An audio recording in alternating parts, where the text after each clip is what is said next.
ज़्यादा बुद्धिमान समझना।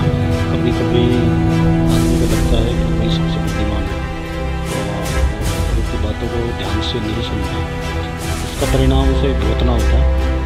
इसी पर्पज को लेके चलो आज एक कहानी सुनाते हैं। एक बार एक विद्वान था गंगाधर नाम का, वह अपने आप को बहुत बड़ा विद्वान समझता था।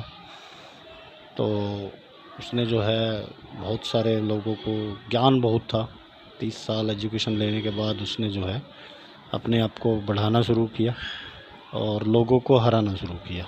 धीरे धीरे वो जो है उसकी ख्याति बढ़ती चली गई और वो अपने आप को बहुत बड़ा विद्वान समझने लगा, जिसके कारण उसको अहंकार पैदा हो गया।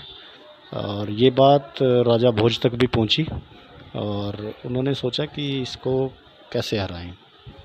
तो काफ़ी विचार विमर्श करने के बाद उनके यहाँ बहुत सारे विद्वान थे, तो उन्होंने उससे बातचीत की। तो उन्हें एक गंगा नाम का आदमी मिला। उस गंगा नाम के आदमी को उन्होंने तैयार किया और उससे एक शर्त रखी। वो ज़्यादा बुद्धिमान तो नहीं था, लेकिन एक शर्त रखी कि आपको बोलना नहीं है। अब उन्होंने सभा में आया तो राजा भोज ने जो है उन्हें बुला लिया कि हमारे यहाँ एक विद्वान है, हम आपका उससे जो है शास्त्रार्थ करना चाहते हैं।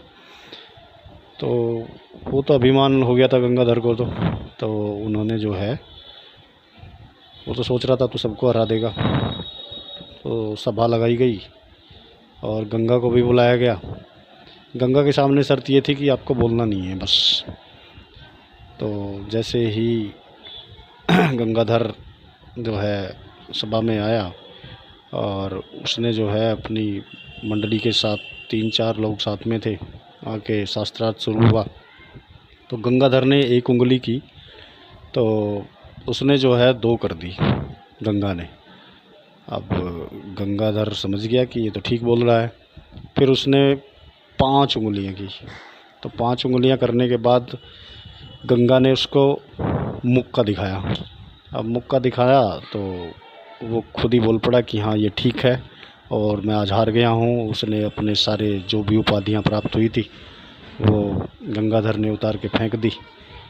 तो उससे बाद में पूछा गया, गंगाधर तुम बताओ कि क्या हुआ। कि मैंने इससे पूछा था कि शिव एक है, तो इसने कहा कि 2 है। एंड फिर उसने पूछा कि मैंने कहा कि तत्व 5 हैं, तो इसने कहा कि नहीं, सभी एक ही जगह रहते हैं और सब एक जगह होके ही वो किसी चीज़ का निर्माण कर सकते हैं। तो मैं हार गया हूँ आज, इसलिए मैंने सारी उपाधियाँ उतार दी हैं और मैं ये घोषणा करता हूँ कि मैं आज हार गया हूँ।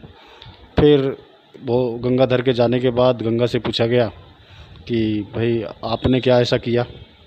अब गंगा ने बोला कि मैं, वो गंगाधर असलियत में काना था, तो उसने बोला कि मैंने सोचा कि ये क्या बोल रहा है मेरे को, मैं तेरी ना एक आँख फूटी हुई है। मैंने उसको बोला मेरी एक आँख फूटी हुई है, ये फोड़ी थी, मैं तेरी दोनों फोड़ दूँगा। उसके बाद उसने कहा कि ये 5 है, मैं तेरे को पंच मारूँगा। तो उसने कहा कि तू पंच मारेगा तो मैं तेरे को मुक्का मारूँगा। तो इस चीज़ से समझने को मिलता है कि कभी भी अपने आप को अभिमान ज़्यादा मत करें और ज़्यादा बोले मत। कोई ज़्यादा बोलने से कोई कभी भी जो है बड़ा नहीं होता और विद्वान नहीं होता। ये कहानी हमें यही सिखाती है। तो कभी भी ज़्यादा बोलने का और अपने आप को ज़्यादा विद्वान समझने का घमंड ना करें, वही सबके लिए अच्छा है।